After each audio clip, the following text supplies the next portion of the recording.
So I got the front grille off.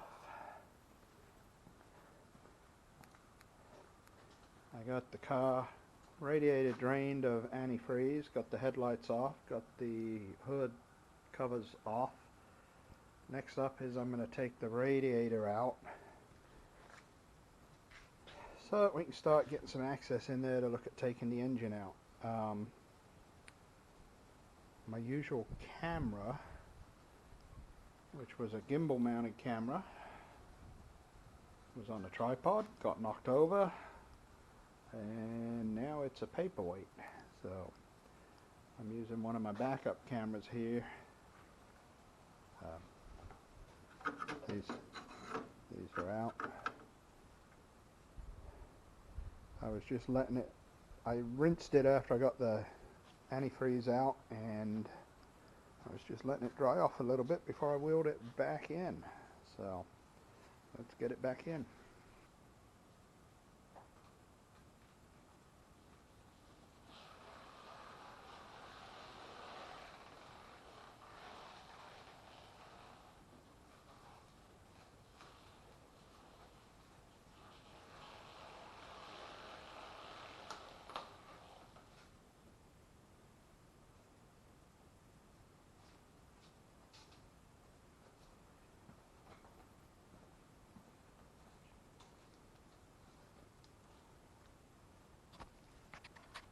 And she wheels quite nicely. So put the radiator cap back on.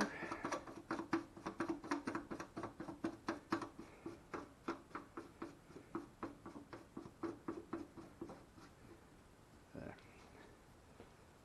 And we are going to remove the top and bottom hoses, and then I'll have to get down there with a flashlight to see what actually is holding the radiator in place. Backside of the main headlight, overall not bad condition, but you can see there why the wiring is all going to need to be replaced on this vehicle.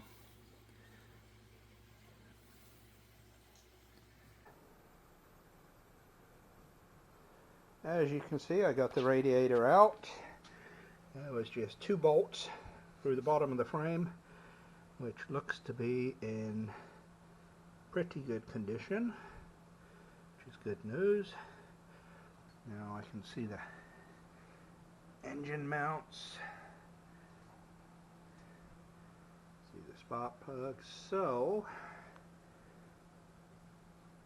I think the next step is to start disconnecting stuff so that I can get a engine hoist in here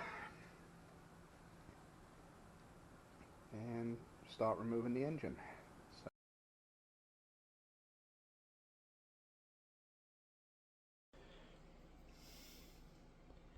I got all the plugs out, so